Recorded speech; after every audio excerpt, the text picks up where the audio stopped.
Romans chapter 3. Then what advantage does the Jew have? Or what is the profit of circumcision? Much in every way, because, first of all, they were entrusted with the revelations of God. For what if some were without faith? Will their lack of faith nullify the faithfulness of God? May it never be. Yes, let God be found true, but every man a liar, as it is written, that you might be justified in your words, and might prevail when you come into judgment. But if our unrighteousness commends the righteousness of God, what will we say? Is God unrighteous who inflicts wrath? I speak like men do. May it never be. For then, how will God judge the world? For if the truth of God through my lie abounded to his glory, why am I also still judged as a sinner? Why not, as we are slanderously reported, and as some affirm that we say, let's do evil, that good may come? Those who say so are justly condemned. What then? Are we better than they? No, in no way. For we previously warned both Jews and Greeks that they are all under sin, as it is written, there is no one righteous, no, not one. There is no one who understands. There is no one who seeks after God. They have all turned away. They have together become unprofitable. There is no one who does good.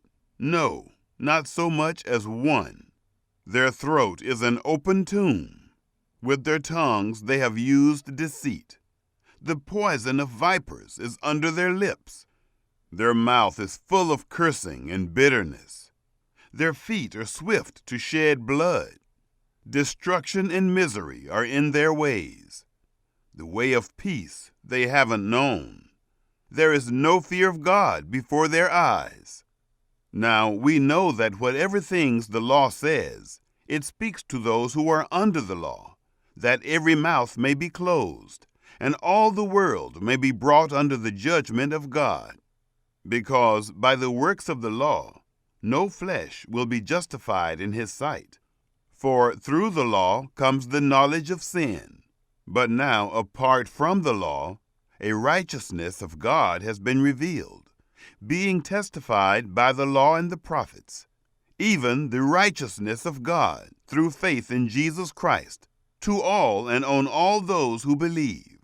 For there is no distinction, for all have sinned and fall short of the glory of God, being justified freely by his grace through the redemption that is in Christ Jesus, whom God sent to be an atoning sacrifice through faith in his blood, for a demonstration of his righteousness through the passing over of prior sins in God's forbearance, to demonstrate his righteousness at this present time, that he might himself be just and the justifier of him who has faith in Jesus.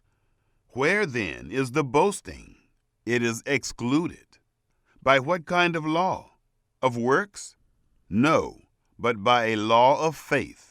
We maintain, therefore, that a man is justified by faith, apart from the works of the law. Or is God the God of Jews only? Isn't he the God of Gentiles also? Yes, of Gentiles also. Since indeed there is one God who will justify the circumcised by faith, and the uncircumcised through faith. Do we then nullify the law through faith? May it never be. No, we establish the law.